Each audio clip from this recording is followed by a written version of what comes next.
Very good afternoon to one and all. It is the third day of our online faculty development program on changing facets of legal education in India.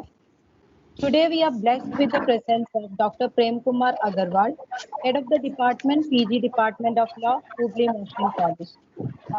Before we go to the session, I request Dr. Bindu Variath Madam, Vice Principal of KC Law College, to please deliver her welcome address.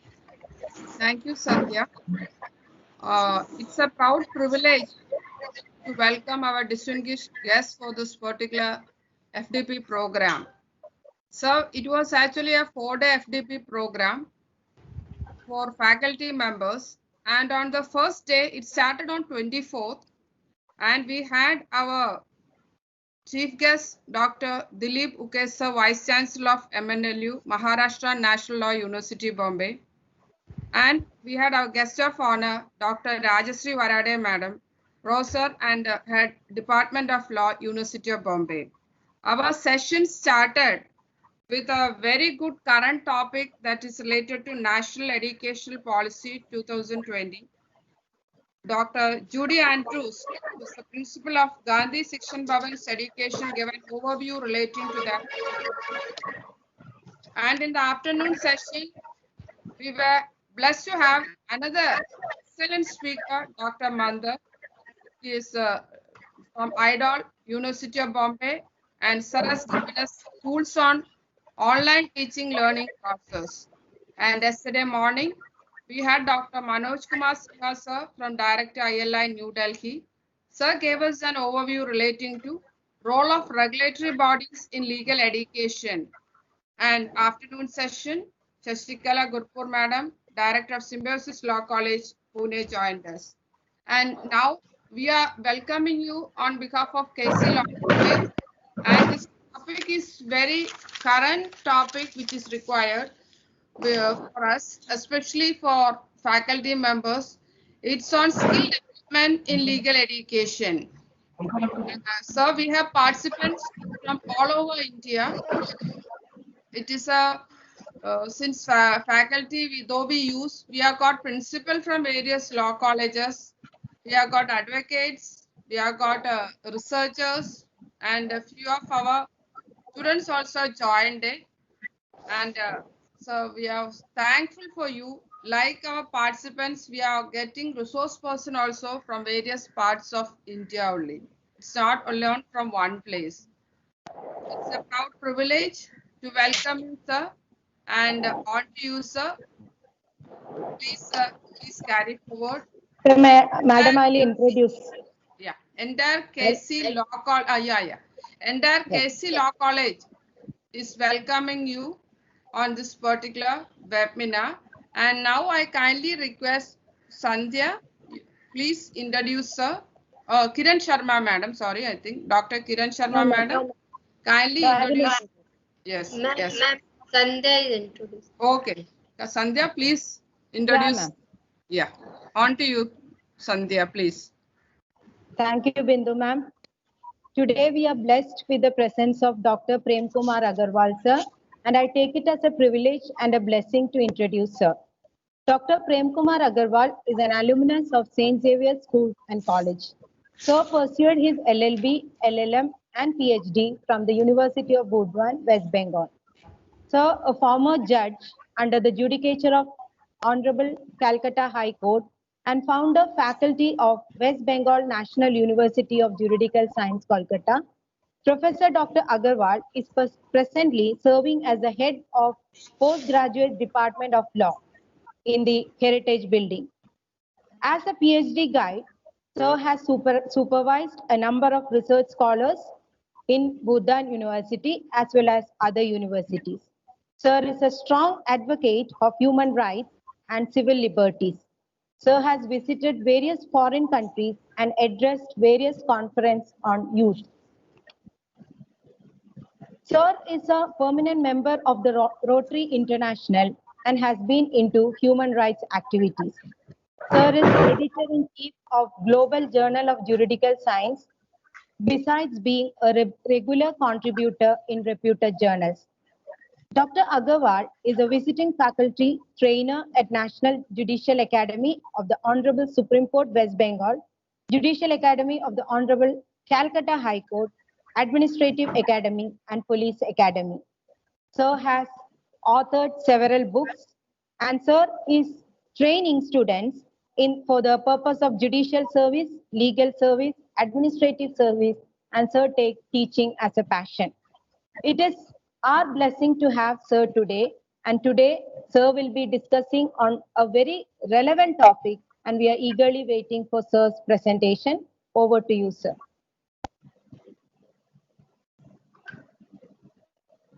Am I audible? Yes, sir. Am I audible? Yes, sir. Yes, sir. Yeah. Thank you for the generous introduction, Professor Sandhya, the principal, Professor Kavita, and the vice principal, and the other colleagues of mine in the teaching of law. Is it okay? Am I visible? Yes, sir. Okay. So, when this invitation from Basic Law College came to me from Madam Sandhya, I came to know that one of my dear students, Purva, is your colleague and is working there. I had never second thought, and I thought of interacting with you and enrich myself from your interactions with you regarding law teaching. Yesterday, I was meticulously listening to the presentation by Professor Gurpur, and I really sort of enriched myself from her presentation. Today is the discussion on the recent trends in skill building in legal education. Perhaps this is the only profession, or rather the training for a profession that is of lawyering, which involves so much learning, unlearning, and relearning. And therefore, I feel, and you will agree with me, that this is the most challenging of all the professions on the face of the globe. Especially when the entire world is changing so fast, it is in a constant state of flux. Law as a science has to be very, very dynamic. And in this dynamic science, the teachers have a tough time to cope up or meet up this fast changing world. Now, when I utter this word teacher of law, I am always reminded of my interview or personality test in my judicial service. As you know, I was a former judge. So I cannot withstand the temptation of sharing this with law teachers whenever I speak. See, I was facing this interview, and on the other side of the table was the eminent erudite scholar of law, the great judge, Justice Satyabrata Sinha, who retired from the Supreme Court. Now, when he heard that I am a teacher of law, I am teaching at NUJS, he asked me, so you are a teacher of law, but I am a student of law. First, you clarify, Mr. Agarwal, how a student of law is posed question to a teacher of law. Now, I was totally lost by his question, but then some divine dawned in my mind, and I also tackled his question reasonably well. What did I reply? I replied, with all humility at my command, your lordship, we all learners in the process of learning. My profession is teaching, but I am also a student. So we all students of law, we are learning every moment, and our profession may be teaching.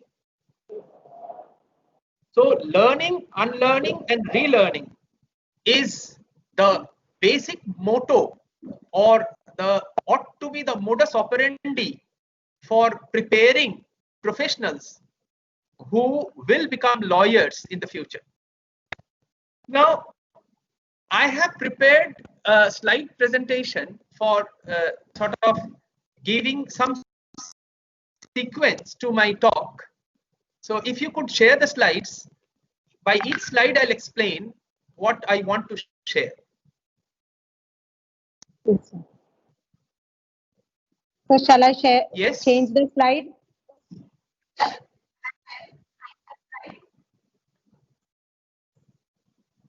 Is it being shared?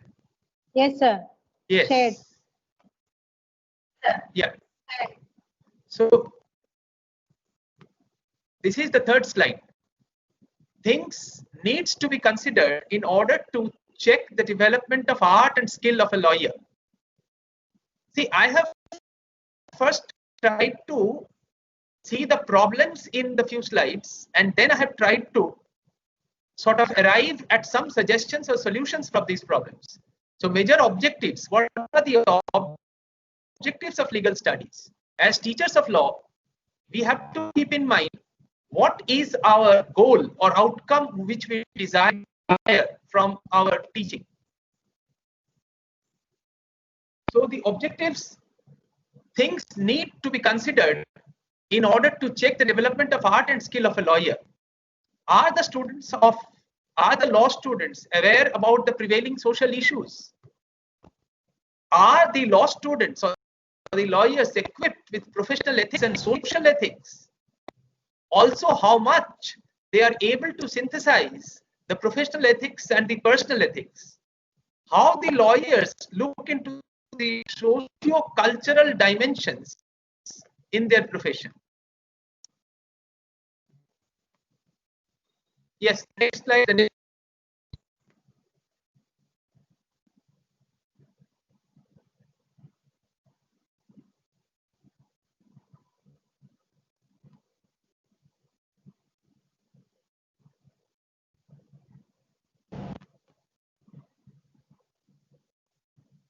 Should I change?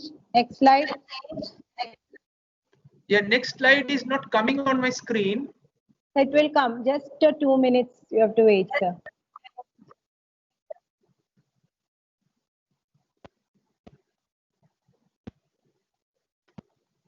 Sandhya, please inform, sir, it is based on the sage on the stage. Stage on the stage, sir. You can announce because they won't be able to see. Yeah. Yeah. So the next slide was tracing the legal education, the history of legal education. If we sort of segregate into 3 steps or 3 ages, we will find the sage on the stage. That is, the knowledge flows generation after generation. Professor reads out the notes and students much careful to take down any and every significant word which turn out from the respected professor. At the end of the semester or year, the exams are held and they are required to sit for exams just to answer certain questions which are sort of bookish in nature.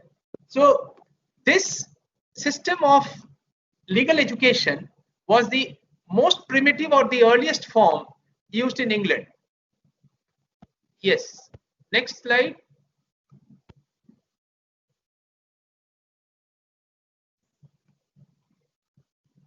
Next is stage or after this sage on the stage, where the professor used to sit on the chair and deliver lectures to a captive audience, so the students, from his notes which he inherited from his teacher. That was the most primitive form of teaching law. Next we have the pair over there. This was discovered by Christopher Columbus Langell at Harvard Law School in 1870s. Now, this is a procedure which we often follow in the class now. Professors threw up a bunch of questions.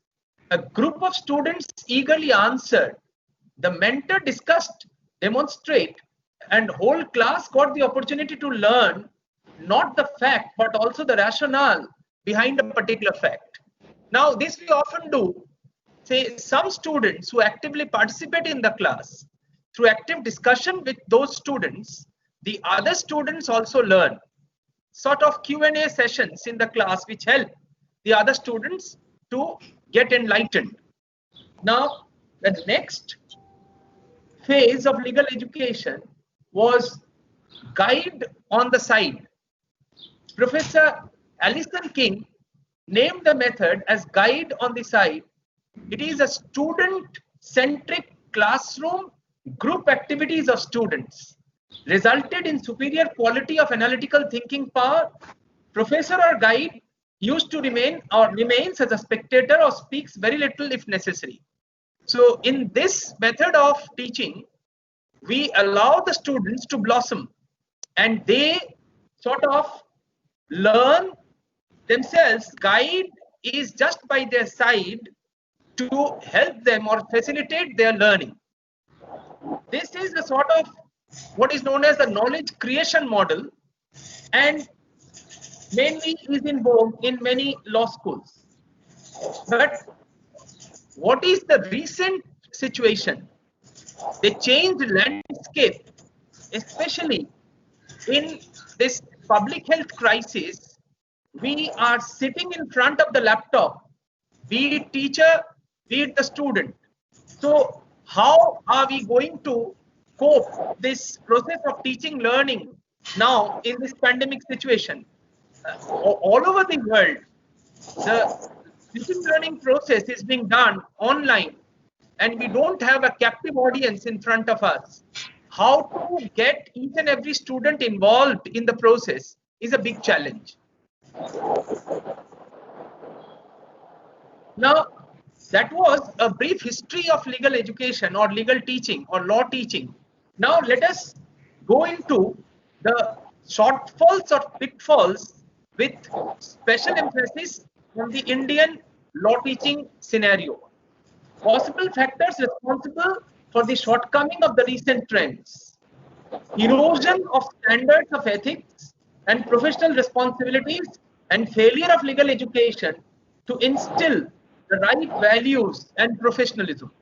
The lack of resources in imparting instruction in skills and attitudes which a legal professional ought to possess for negotiating justice within and beyond litigation. Low weightage on comparative law, international law, and conflict of laws in the legal curriculum in the era of globalization and altered landscape, as I told beforehand, and development of legal regimes supporting it. These are the challenges which we face now.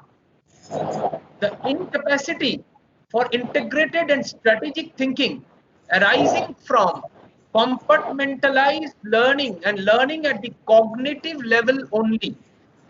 In a multilingual country like India, the issue of language also contributes to the concerns, particularly when English continues to play a major role, a dominant role in legal discourses.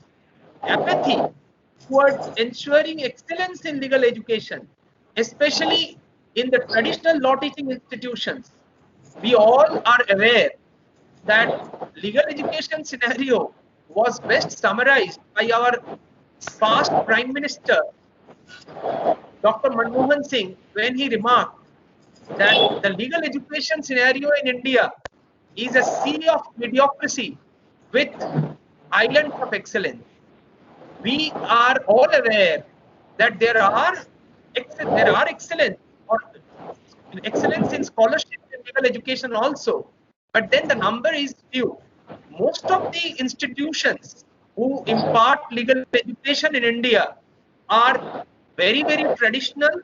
There's no harm being traditional, but then the seriousness often is lacking. I have no hesitation to say that there are law colleges in this country who merely exist as signboard colleges. I know of a lot of colleges which have classes in godowns and they are merely enterprises for making profits by the private ownership of these colleges. So the Bar Council have to be very careful while granting license to these colleges. Non-realization of interrelationship between rule of law and legal education is another challenge.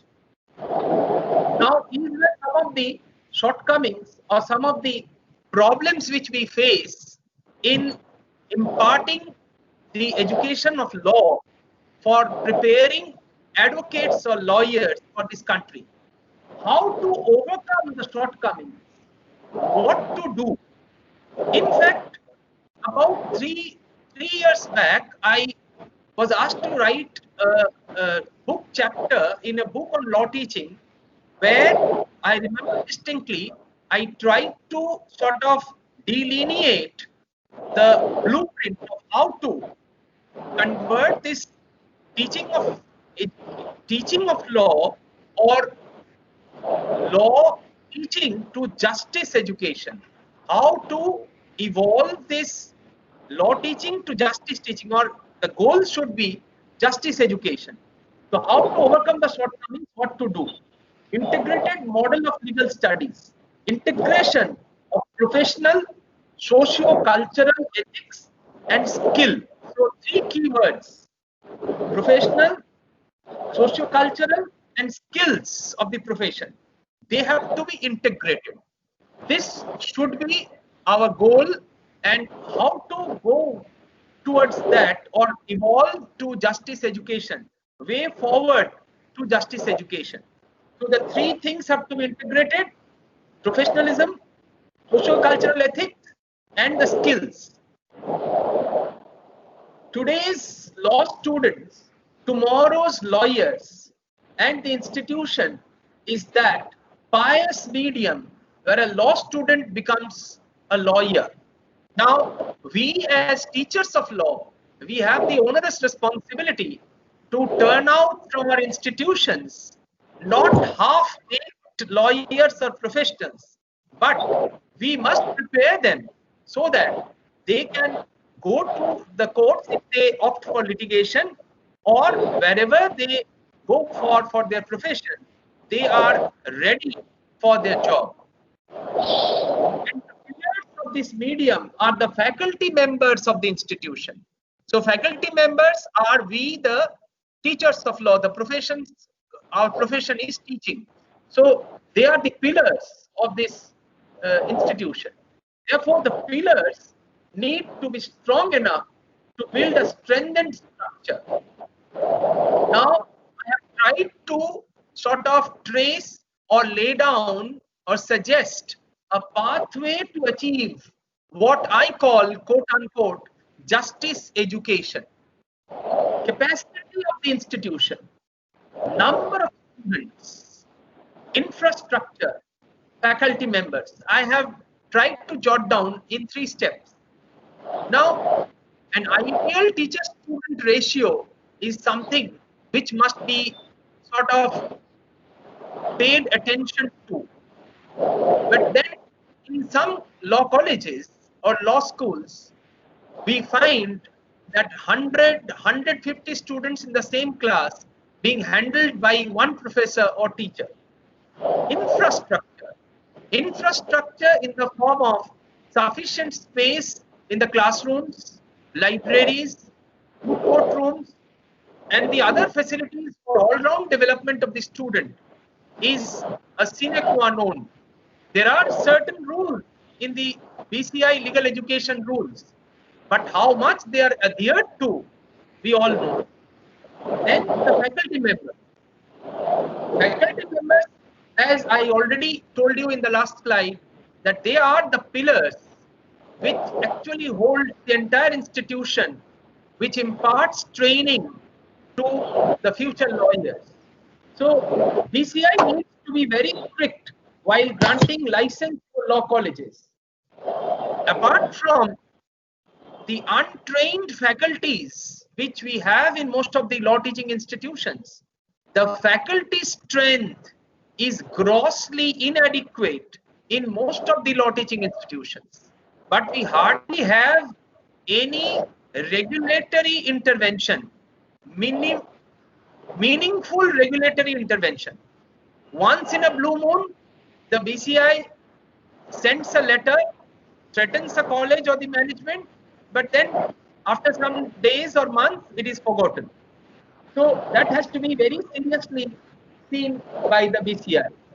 Now, pathway to achieve justice education for the students, expansion of knowledge, throwing light on significant roles in the society, eligibility criteria and the course timeline, methodology of pursuing law. So expansion of knowledge. Lawyer is perhaps the only professional who needs to know really something about everything. When a lawyer takes up a case, he has to be sort of well conversant, not only with his legal skills or the procedural law skills, but the subject matter of the litigation. Say, if it is a commercial litigation, he needs to know the commercial aspects well. If it is a family matter litigation, he needs to know the sociology of relations. If it is an IPR litigation, he must be well conversant with the scientific things, even if it is a patent. So a lawyer, the ambit of the knowledge of a lawyer is to be immense. So while they are budding lawyers in our institutions, we need to open the windows of their mind as much as possible and practicable. Next is the methodology of pursuing law. So teaching and learning process, clinical methods of study. Now these clinical methods of study, I had the privilege to work for some time with the great living legend of law teaching, Professor N.R. Madhava Menon, when I was one of the faculty members in the West Bengal National University of Juridical Sciences. So Professor Menon was a pioneer in clinical methods of teaching law. He has a very celebrated book also on that subject. So if we try and implement as far as practicable in our law schools this clinical method of studying or teaching law, it will go a long way in preparing full-baked lawyers when they pass out from our institution. Importance of research and assignment. Lawyering or advocacy, or for that matter judgeship, are the only occupations or vocations or professions in which research is a sine qua non. Every point of time they are researching, and unless a person is equipped with good research aptitude, he can never be a successful advocate or a judge who dispenses justice well. If you go through the judgments of the Supreme Court delivered, which are the landmark judgments, I often find that as a teacher of law now or an academic, I find they are no less than PhD theses, especially an advocate who prepares the brief of his client in such cases has to go through a lot of research, and unless he has a good research bent of mind or research aptitude, it is not possible for him to be successful in his profession. So we must expose our students to research, and obviously have to, give them assignments by which they will have respect for deadline and they will have some work to do on their own. Now, critical analytical thought process. This is very important sort of methodology of teaching. Like, say, in law schools, we generally, as teachers, as academicians, we expect our students to write whatever was declared by the apex court or the high court as the law in a particular case. But if we encourage them to just argue in the contrast or to the contrary, that had you been the advocate of the other side, what would be your argument? or what is your original argument to contradict the verdict of the court. This critical analytical thought process often helps. Or if you go through a bare provision of a statute and break the sentences into words and discuss the significance of the punctuation marks in the provisions, that also helps a lot in developing the critical analytical thought process of the student. Clarity on legal knowledge. Clarity is a sine qua non in the thought process of a lawyer. Generally, our students come to us, especially law students, in a very flummoxed state of mind. It is the onerous responsibility of the teacher to help him impart clarity to his thought process, enlighten on different ethical aspects. This is another very important responsibility of a law teacher, which I feel that we must expose our students to the ethical aspects of this profession, to the social aspects of this profession. And I'll discuss later on how this can be done formally by the BCI. Say, an advocate who is very successful, but if he is not responsible enough to address the social needs, if he is not ethical enough to follow the professional ethics, then he may become a burden for the society. So we must, as trainers, as gurus, as imparters of legal education, subject our students to the ethical aspects of the profession of law. Development of skill and professionalism. That is a very important part of imparting training. How skill and professionalism of lawyering can be imparted, that through clinical system or through exposing them during their semester breaks to internships and attaching them to professionals who are practicing. So let us see what more can be done. Exposure and attachment to the real world. So how do you do that? As I told you, by ensuring that they get internships with practicing advocates or in the law firms or in some other NGO. But then there is a practical problem in this, especially some students who are not smart enough or who do not have such contacts. Often they move from door to door for internships, but they are not able to manage one. Now the institution, if it is possible for them, should arrange for internship of those students. I know it is not very easy, but then some mechanism, some database, if the institution maintains, it will go a long way in, lighting this hope in the minds of the students. Legal service delivery is another way. Significance of rule of law while studying law. Introduce, see, the significance of rule of law while studying law. The law teaching institution is the primary source from where lawyers are prepared, from where the judges join the bench, from where the law officers adorn their positions in the various institutions where they are working.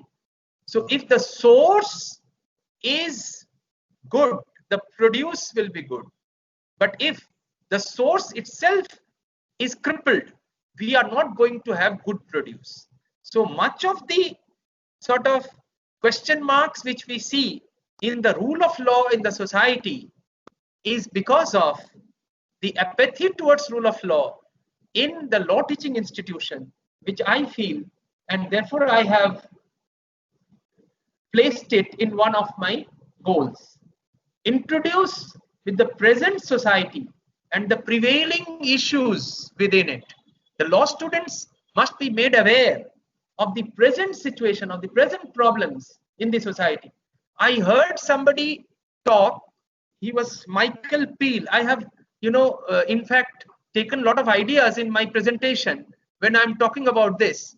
He is a professor from UK who was talking about introducing cryptocurrency in our legal curriculum, or the stock market as it is being done day to day in our curriculum, because these are things which are very important in the contemporary society, and we must make our students familiarize with these things, make familiar with the dynamicity of the law and society and how they are interrelated.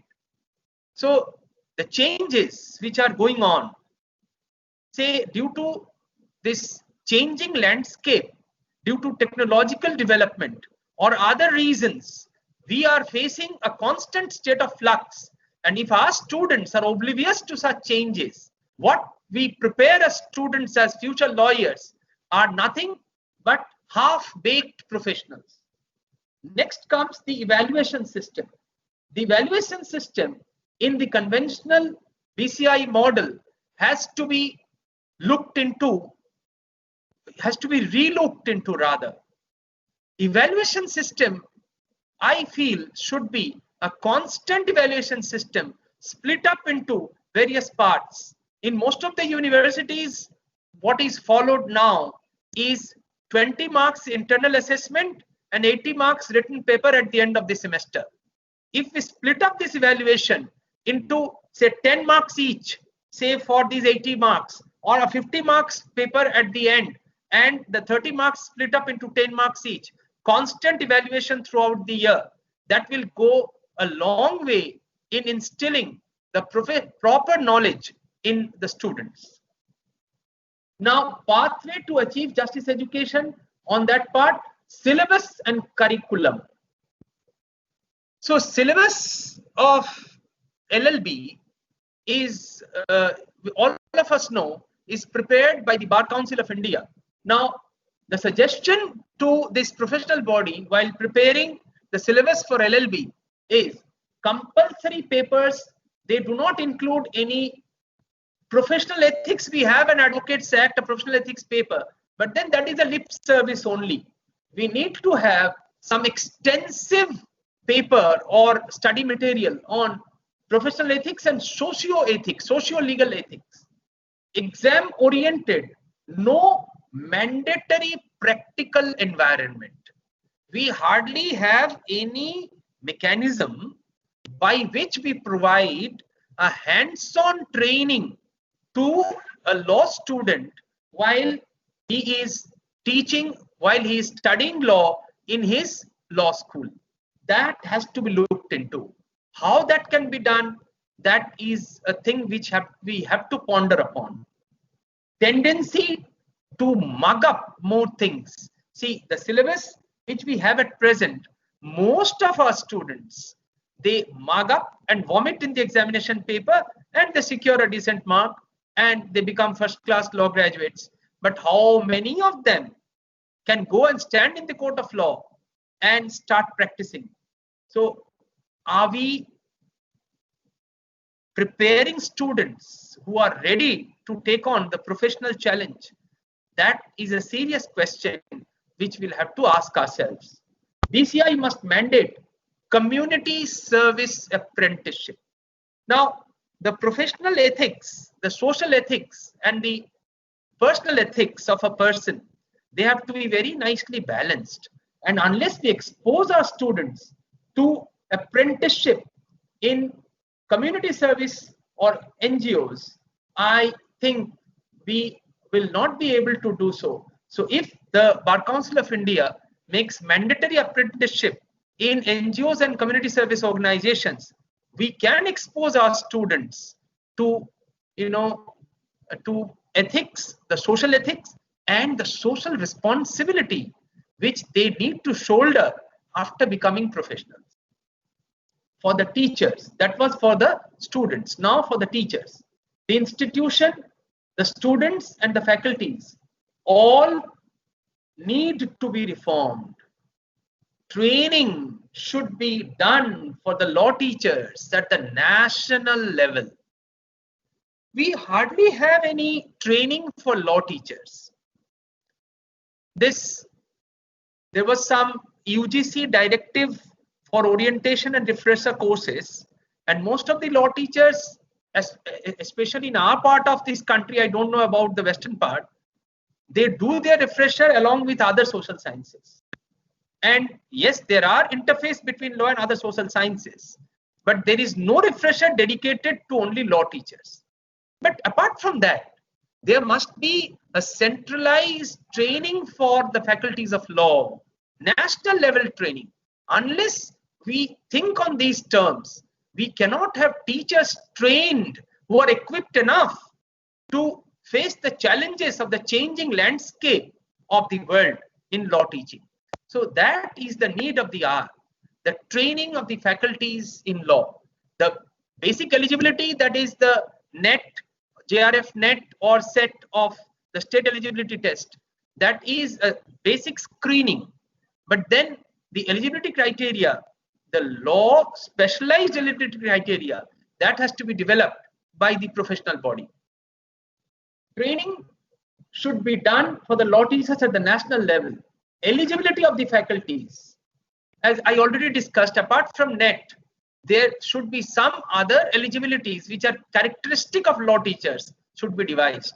Another thing I cannot withstand the temptation of sharing with you, that we must ensure that people who come to teaching of law, they must come by choice and not by compulsion. Teachers must have passion for teaching. If passion becomes their profession, they do it well, or it becomes the nightmare for the teacher and the students both. So if we could ensure that by changes in teacher recruitment in law colleges, it will go a long way in improving the standard of law teaching in our country. Remuneration of the faculty. This is another very important part. Most of the private law colleges, at least in our part of this country, they are very poorly paid. So unless you are paid a dignified salary, why will or how will you attract talent to teaching? The teacher's salary should be at least equivalent to all other positions of law, including the judges, the administrators. We expect a lot from the teachers, but at the same time, we must ensure that they get enough for a dignified living in the present era of the economy. So we must keep that in mind. Now, some of the noteworthy efforts already taken by the Bar Council of India, we will discuss a bit. BCI has set up a 3-member committee on reforms of legal education 2009, we all know. National Law School of India, University, Bangalore has established a chair on continuing legal education, along with the assistance of International Bar Association, the Ford Foundation, and the Menon Institute of Legal Advocacy. Every national law school have the clinical methodology of teaching. But then, unfortunately, in most of the traditional or conventional law schools, we are lagging behind. The reason is obvious, the teacher-student ratio and the infrastructure available. So the paucity of the infrastructure is a big hindrance in not following this clinical legal method of teaching. Recently, very recently, the BCI has mandated the art of negotiation and mediation from the academic year 2021. So we must respond to the demands of the market. In response to the demands of the market, the BCI has introduced negotiation and mediation as a compulsory paper in the LLB curriculum. That is welcome. Final circular was issued only on 24th of August. Now, to-do list. What can we do in order to address to the problems and put in place the solutions we have already discussed? Need to understand what the law is, what to do with the law. Students should participate and learn self-guided learning. Now, these are some of the ideas which I have borrowed from Michael Peel, which I told you he's now heading the law teaching, this entire law teaching scenario in Bhutan, where he was talking about this self-guided learning. The 3 stages of learning, sage on the stage, the 3 stages I talked about at the beginning of my talk. Now, the 4th stage, which we look forward, is self-guided learning, which should be asynchronous, asynchronized interaction, student-generated content, and not the teacher-generated content or the legislature-generated content. To put it in simple words, we must encourage the student to think original. Now, this reminds me of a very nice quote by Swami Vivekananda. He once said, education is the manifestation of the perfection already in man. This sentence sums up everything regarding legal education and all other educations. It is already within the student. The job of the teacher is to facilitate the process. The seed is already there in the student. Our job is to help sprout the seed. As teachers, as professors, as academic institution, we can at the most provide the congenial environment where the seed can germinate. And see, the Western thought also comes to that. He should be encouraged for self-guided learning, asynchronous, asynchronized interaction, student-generated content, abolish the captive audience, imparting skills rather than knowledge. Knowledge is important, but since it is a professional course, you will have to impart the skill. How to go about it? Lot of brainstorming has to be done. Theoretical discourses can be given very easily, as I have done, but how to implement them in practice, especially in a country like India, where things are said easy but very difficult to do, one has to ponder upon how to go about it. To-do list. We need to work more on designing talents in keeping with the emerging needs. It requires scientific, psychometric approach and not overload of information. We have a rich menu of ideas and literature of clinical training, professional training, which we have not assimilated effectively. Law schools must connect silos of judicial training and lawyers training. So we must connect with the real world. We must not confine our students only to the theoretical world. They must engage with community. So BCI, Bar Council of India, must mandate community service apprenticeship or pro bono equivalent, which our State Legal Services Authority or others mandate as service learning. We could improve our pedagogy with law labs connecting the real world. Many law colleges, many law schools have legal aid clinics. That is a good way of connecting with the real world. We could improve communication and team behavior skills, moderating the highly competitive and individualistic tendencies in students. But then the modern tendency in the changed landscape is asynchronized, individual oriented, original thinking should be encouraged. But at the same time, they should be taught to work in groups. We could enrich ethical content and ethics learning. We could have unified approach at regional and provincial level to create students sentinels of justice.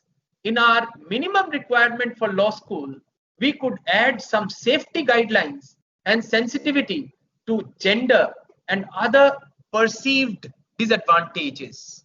We must make our future jurisprudential scientists aware of the inequalities and iniquities in the society, especially a stratified Indian society.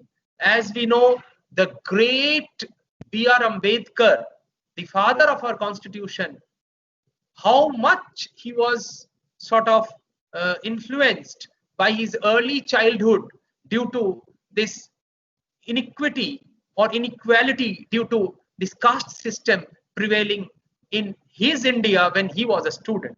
So we must expose our students to those things and encourage them to sort of think of solutions. Our language and rhetoric use require rethinking. Our language and rhetoric use require rethinking. Because see, primarily, the medium of instruction in law colleges is English. But then there are pockets in the society where, you know, especially the rural part of India, they may not be so well conversant with English. In some courts even, the official language is local vernacular. In northern part of India, many courts have made Hindi as their official language. So how to impart training to students in the vernacular language, that also must be looked into, and the BCI must think of these things also. Law reform and policy engagements must become part of the curriculum and assessment process. Law reform, I don't think we have anything in the law syllabus to take care of that.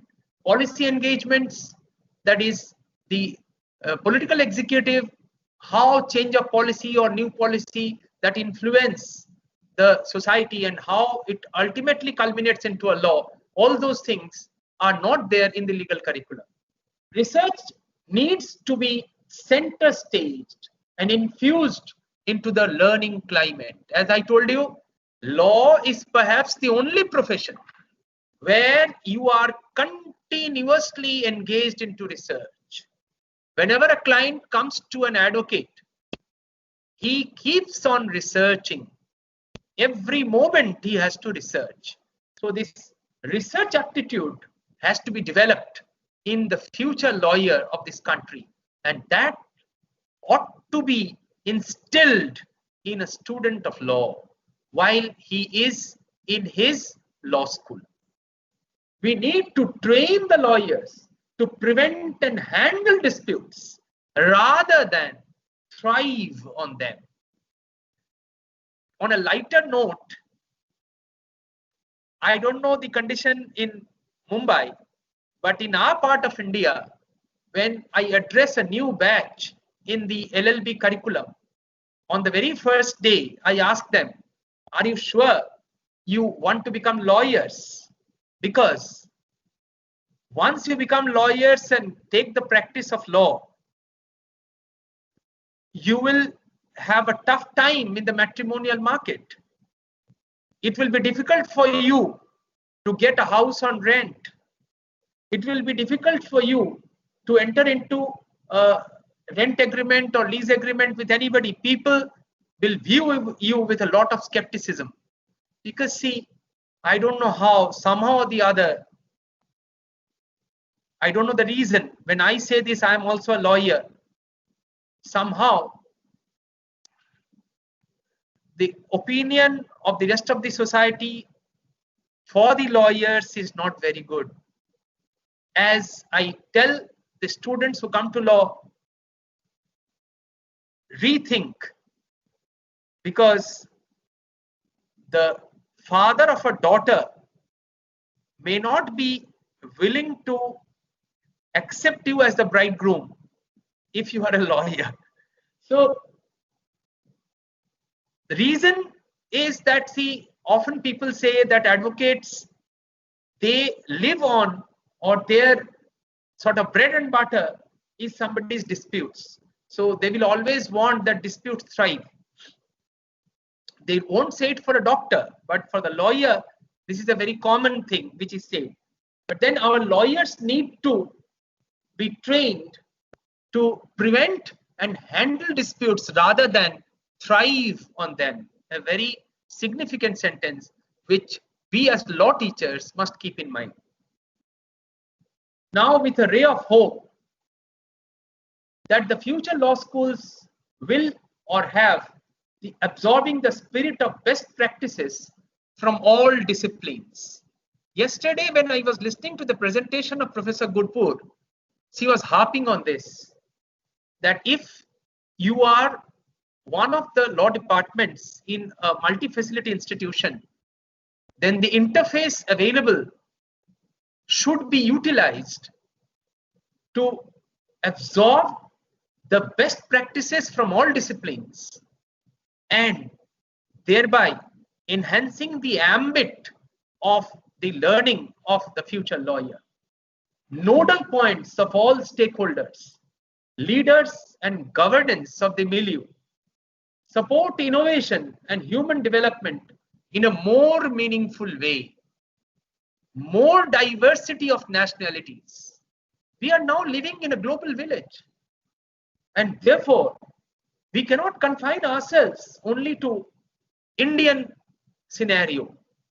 As was said earlier, comparative public law, private international law are the subjects which our students must be exposed to in order to equip them with future challenges. As trade and commerce opens, with the rest of the world, much more and more in this LPG society, liberalization, privatization, globalization, we need to prepare our students for those challenges. Indian legal minds will shape the judicial and political discourse of the world while they discover their own idiom of law as well as justice, and then reconnect to bridge the hiatus of the colonial past. Thank you. That was my presentation. Now, if you have any questions, if somebody is willing to ask any question, I'll more than be pleased to try and answer them.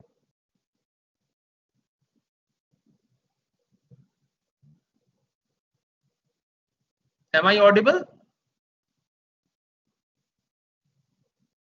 Am I audible? Yes, sir, audible. Yes, sir. Yes, sir. Just find out Sandhya Vani. Yeah. So shall I stop sharing? Yeah. It's over. So they can see, sir.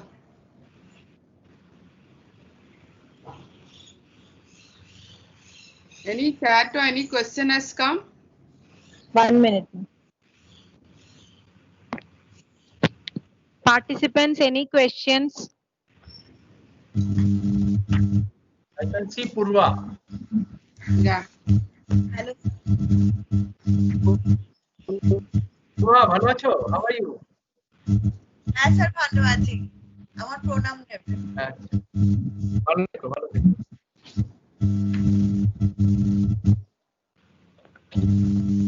As of now, no questions. Participants, if anyone wants to ask question, please, you can unmute yourself and ask.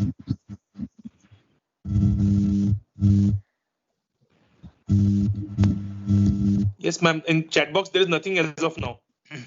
Okay. Okay. Hello. But this your Microsoft this thing? Yeah. Yes, please. Sandhya? Ashish sir, is there any question? I'm not finding it. No, ma'am. In chat box, there is nothing. I checked it right again. Okay. We can come. Sandhya, we can come to your conclusion. Yes, sir. ma'am. Yes. Yeah, hello sir, this is Dr. Shweta Yes. Advani. I'm working as an in-charge principal in KAS Patel Law College. Sir, I have a question. Like, as we are saying that we should put more stress on internships, clinical education, giving practical insight towards the students. But now in the Yes. current situation, it is very difficult for the students also to go for internships. Yes. In this present pandemic situation, So, it's very in that difficult. case, You are right. yes, sir. Yeah. In this situation, if it is possible to expose the student in some online internship, in some law firm or with some advocate, in research work, if it is possible. I know it's very difficult, but if it is possible, it can be done. Like lot of work from home activities going on in law firms and in various advocates chambers. So if it is possible to tag them with those kind of apprenticeship or internship, that can be done. Yes, sir. Actually, we had also arranged for e-internship with 1 or 2 lawyers, and like Yes. kids got good exposure with the same. So just I just wanted an insight further what else we can do for that. Okay, thank you so much, sir. Yeah, that is true, because now resources are very limited in this pandemic situation. I agree. Yes, sir. Hello. Yes, Hello. please. Sir, Yes, I can hear you. I'm Savitri Dhanesha, and I Yes. just wanted to reiterate the thing that you were speaking about the source. That if the source is crippled, Yes. probably the produce also is crippled. I completely agree Yes. with you, because I'm also a professor. I've been teaching. I've been a visiting faculty in a few colleges, and what I Yes. see is most of the professors who are doing their job are not up to date. Yes. And the thing what you exactly commented, that when the source is crippled, you cannot expect the students to really perform well. Yes. What's your take on this? And probably madam, yes. yes, sir. The training program is a must. Yes. As you have said, Yeah, the national training is training must. program. And before that, even before the training, Yes, sir. if we can ensure that people who come to teaching come by passion and not by compulsion. Say you are looking for a job, you take up the job for teaching. Although you don't like teaching, please don't come to teaching, because you'll spoil yourself and spoil the students also. See, this I say unhesitatingly. There is no harm in saying that. See, you must develop liking for the profession. If you have passion, teaching is not a profession like other professions. Yes, sir. Isn't it? Yes, sir. Yeah, Of course. that is the thing. But I know in paucity of job in this situation, it is difficult to adhere to such things. But then I know that there is a communicator in each of us. By training programs, we can only flush that. But that seed of being a teacher must be there within each of us. And it is Yes, a sir. noble profession. It is not a profession like other professions. Yes. Sir, and Yes, madam. a small thought which I wanted to share with you. Probably I have just done my LLM, Constitution and Administrative Law. And so probably when you look at the professors who have done their PhDs, but professors who do not know to teach, professors who do not know to communicate, professors who cannot keep their ideas. So it becomes so difficult, because I did my LLM for 2 years, but there was nothing which I could take home. Nothing which we could take home. That is absolutely true, madam. That is And sir, absolutely true. I agree with you. Especially in the postgraduate. Yes. And sir, honestly speaking, when you say masters of law, there should be something about the mastery. But what you're doing, again, you're just picking up the book, mugging up and vomiting. So there is no practical that is aspect. We are still on the stage. I told you in my talk, na, the notes from where they dictate you were the notes which they inherited from their teachers, which have become yellow. Yes, sir. They are about 50 years old notes, and in a science of law, can you afford to do so? I don't think so. No. And sir, and the last thing, when we talk about the practical aspect, like drafting and conveyancing, so you wouldn't believe none of the colleges have a professor who could teach drafting and conveyancing. And the children are just asked to refer a guide, mug up and vomit. Now just imagine how can they just copy from the book they submit. Yes, sir. Yes, that's skill of to differ here. There are a number of things in our college. I mean, I think we take great pains in ensuring that students are taught drafting and conveyancing, pleading, and then we go beyond the syllabus. Very good. It's happening. Very good. And other things. It's not exactly that is, If you do that, But those are glorious examples. So there is a question for you, sir. Yes, please. Law syllabus are not uniform in the country. Subjects like private international law are not taught in 3 years LLB course. How do we bridge the Yes. gap? That's what I told you. The suggestion is that the Bar Council of India should expose the students of law to some of the subjects, especially in the globalized world. And private international law is one of them. It is there as an optional paper. Some institutions keep it and some don't. That is another area of concern. So some of these subjects, especially in the landscape in the global world, should be made compulsory by the Bar Council of India. And I feel private international law is one of them. Very few institutions keep it. The conflict of laws or the private international law as a compulsory paper in the syllabus. Sir, absolutely. Even in the University of Mumbai, we have the syllabus, this private international law in the 5-year course, which is the BBA LLB honors course. So that's an optional paper in the honors course. In fact, the compulsory paper in the honors course. But then we don't have it in the 3-year course or the 5-year, any other course that you have it. So that's the thing. They are learning and they are like, well, Dr. Samina, please. Here. Please. Dr. Yes, ma'am.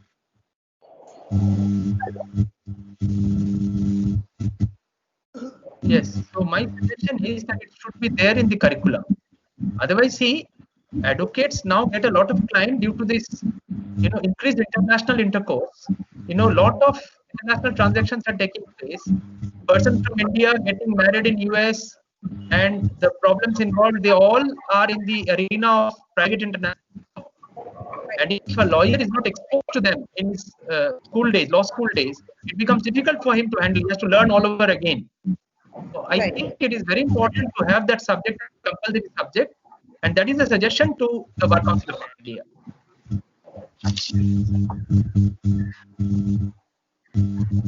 Dr. Prem Kumar ji. Yes, please. This is Srividya Jayakumar, in charge principal from Thane Law College, PPMCMC Law College. I am a participant here. It was a pleasure hearing you, sir. Thank you. And being in the Board of Studies, I would like to clarify that Mumbai University has private law, international law, or conflict of laws as an optional paper, even though not a compulsory paper. I wanted to make clarification. That's very nice. That is an optional paper, and which is for the 5 years law or 3 years law, both. For both we have, sir. For both in the final year, it is an optional paper. Conflict of laws of private international law is in the syllabus, but it is an optional paper which the students may take. Yeah, but are most of the institutions offering that to the students? Do they have teachers to teach that? Yeah, there is a difficulty, sir. We are not getting teachers. Very few teachers. Even for setting the question paper, it becomes difficult. There are not many who are available to teach, and that difficulty is there. Yeah, that has to be looked into by the Bar Council of India. That is my humble suggestion.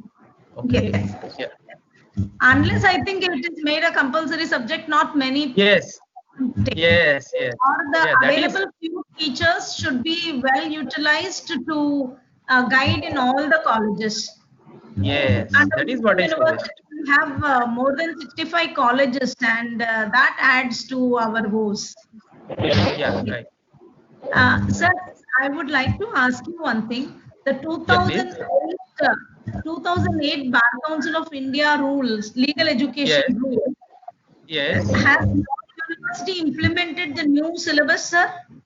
Because the syllabus is not on the syllabus, it has only given the list of subjects. But have has the university implemented it, sir? Because Mumbai University has not yet implemented. No. There they have suggested open basket subjects from where you can pick and choose. The compulsory subjects are there, and there are other subjects from where you can choose. That has been implemented in our part of. Yeah, that has been implemented. Right. Yeah. In fact, even about the compulsory subjects, we have not implemented it. Constitution should be taught in 2 papers. Labor and Yes. industrial law should be taught in 2 papers, but we Yes. don't have. My goodness. But then if you have not implemented it, you will be having problem in getting your students enrolled. Yes, sir. This I have taken up this matter several times before the board, but it becomes very difficult saying that if additional new subjects will come in, then it will not receive the grants in aid from the government. And No. But then if you not taking it up. you tell them, see the same thing happened with Calcutta University. Instead of keeping a taxation paper, they kept information technology. Actually, the vice chancellor, who was not a law person, he misinterpreted IT. He thought IT means information technology, and one particular batch did not study tax law, and the Bar Council of India did not allow the enrollment of that batch. They had to help you. They had to keep on pursuing, and it becomes very difficult for the university. So unless you have the compulsory paper, it will be difficult for your student to get enrolled. You convince your, the superiors. Sir, there is a complete written memoranda submitted to the university,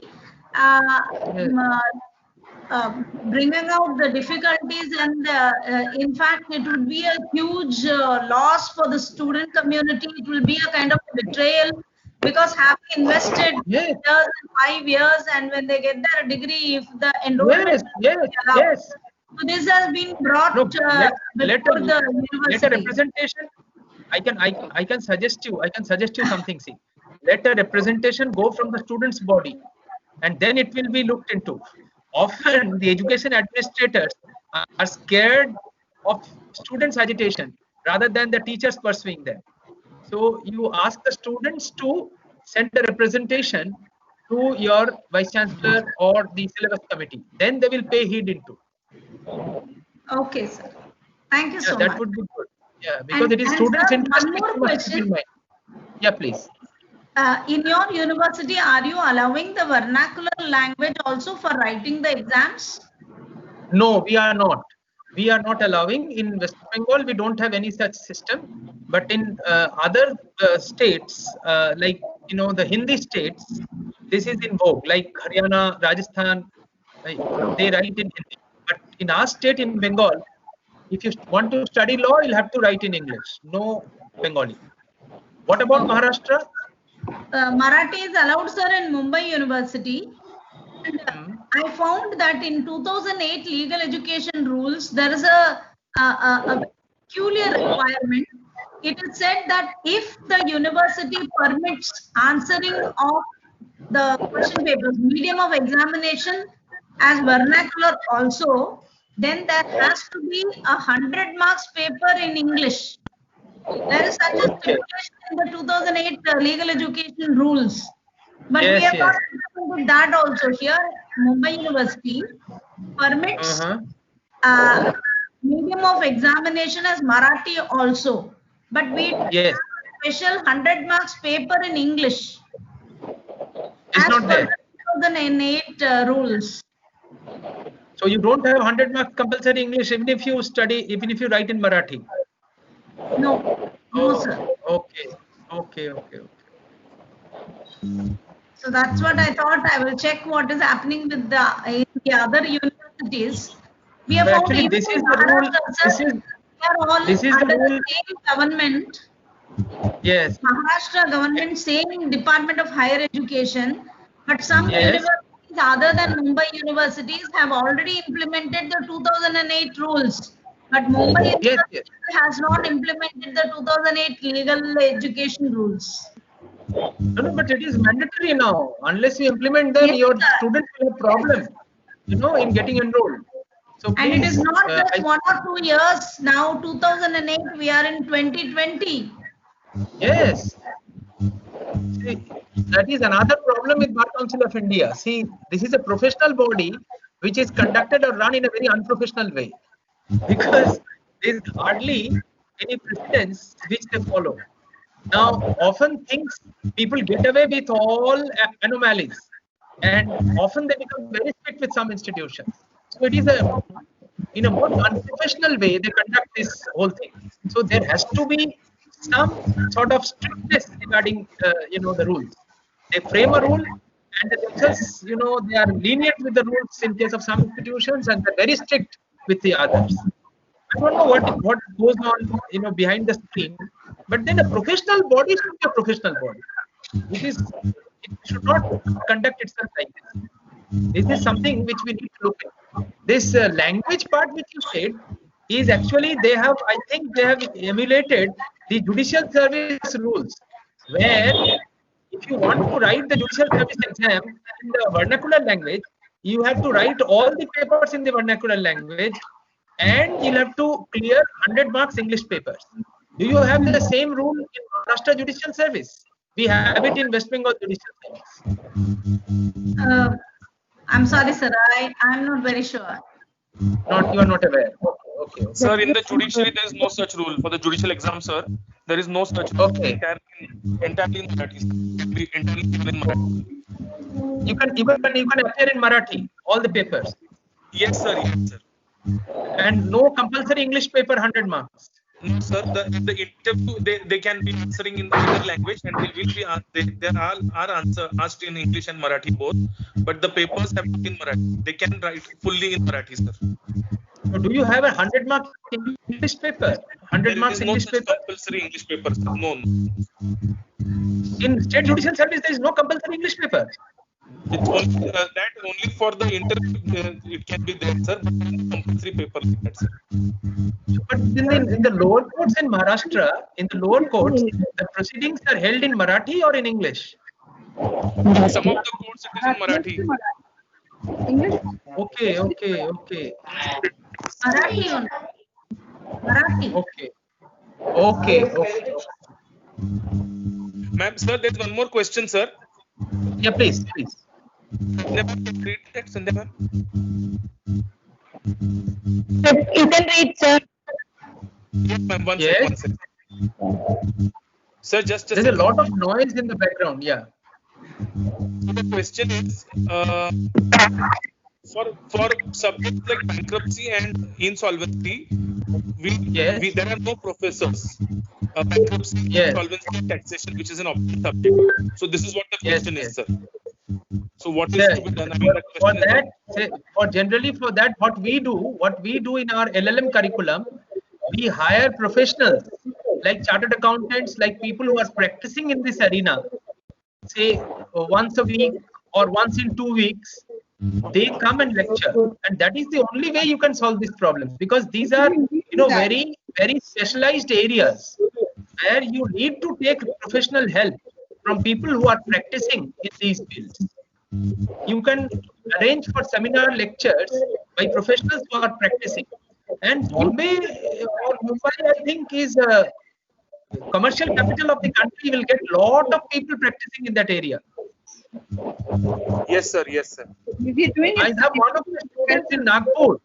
He practices very well in this area in Nagpur. If somebody is there from the Nagpur, I can give his contact. You can contact him. He is CS. He practices in company law. I and he have co-authored a book on company law also. So yes, sir. He is helping out. Sir, in Mumbai also, financial capital, we get people who are experts in insolvency, bankruptcy, taxation, sir. Yes, sir. You should take their help. We are taking their help, and they're doing the job, sir. Yes, some practitioners are very academic minded. They are more than pleased to come and teach in the class. Yes, absolutely agree. Yeah.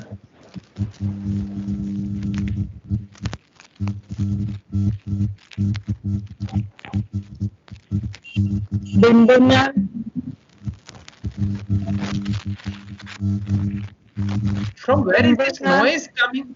Yes. Can we go ahead? Yeah, madam is done. Already. Let's check, ma'am.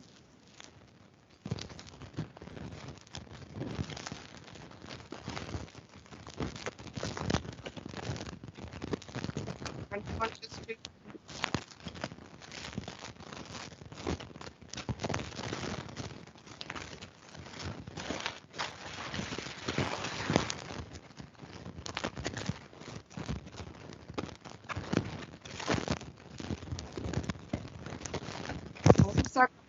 Sandhya.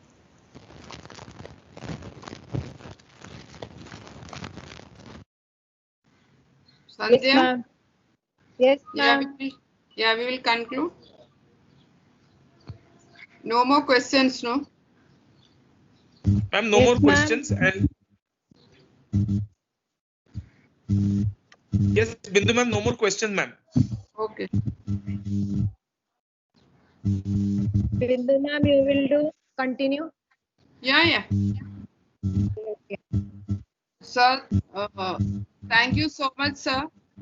On behalf of KC Law College, then our faculty members, participants, we thank you so much for enlightening us with an excellent lecture. It was really mind-blowing. So started and your preparation, your slideshow, your cover up everything, because it was like recent trends, classrooms, from a judicial part of view, and what the teacher should do and what is expected from the teachers.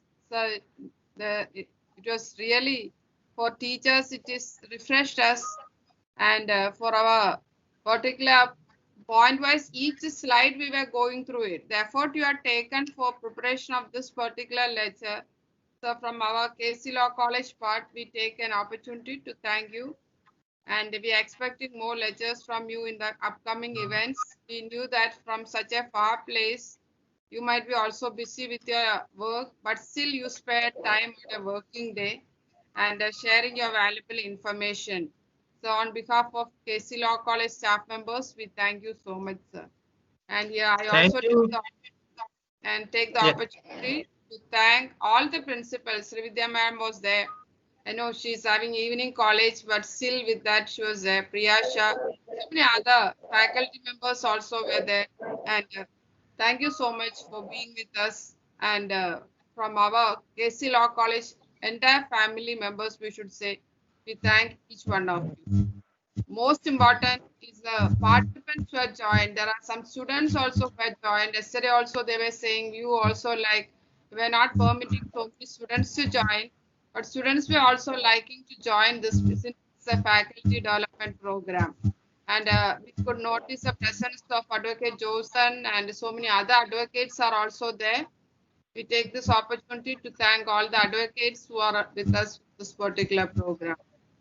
And last but not the least, we should thank our principal for taking the initiative for conducting this particular TP during a COVID situation and getting the best persons from different corners of India, we should say. Thank you, ma'am, for giving us all support and guidance. And a special thanks to Purva Ganguly, who took the initiative for bringing this resource person. We are so nice to hear that you had a student and teacher, so it is come in same platform in the long duration. So it is, yeah. For that particular part, thank you, Purva, for getting, sir. It is good that you brought, sir, and we also could meet your professor. And whenever you come, you are most welcome to KC Law College, Bombay. We are eagerly waiting to see you, sir. In Thank you. yes, sir. This COVID situation goes. And I take the opportunity to thank Dr. Kiran Sharma, Sandhya, Purva, Sarida, and Meghna. And there are so many others working behind the screen. Since it's the technology, we can't identify everyone. Thanks to one and all. Thank you so much. Thank you, madam. It was my pleasure. I enriched myself by interacting with you all. I thank the KC College and their authorities. I would request Sandhya madam to please send me the recording of today's deliberation, because I have a YouTube channel, Dr. Prem Kumar Agarwal, the name of the channel. I upload all my webinars in that channel so that students can view and enrich themselves. So please, Sandhya madam, Okay, please send me the link of the recording. Yes, sir. Okay. Yes. Thank you. Thank you. Thank you so much. Thank you, sir. Thank you. Participants, Kindly note that the feedback link has been sent. Please fill the feedback form, participants. Esteemed participants, kindly fill in the feedback form. Thank you so much. Sandhya, please announce about Yeah. tomorrow. Tomorrow, participants, please note that session will begin at 10:30. So you can log in at half an hour before 10:30 the session will start. And morning we have 2 sessions, so please be on time, log in at the correct time. And you can announce both sets, sir. Yes, madam. Will be there Ma'am, for 1 hour. Bindu ma'am, very good evening, ma'am. Yeah, ma'am. Ma'am, can we just continue with that first part wherein you had some interactions regarding yesterday's session? Madam, can we do it tomorrow? Yes, ma'am. As you say, ma'am. Yes, ma'am. Because tomorrow we can log in little early. We will be there because we Yes, are having. Yeah. Yes, ma'am. Okay, Thank ma'am. you. Yeah, ma'am. Ma'am, you were saying something to me, Bindu ma'am. Yes, sir. Please announce about this feedback form. It will be available for 1 hour. Yes, So those yes. who missed out or anything, please announce it, sir. Respected participants, please note that the feedback form will be open for 1 hour from now. So kindly fill it as early as possible, participants. It will be a great help. Thank you so much.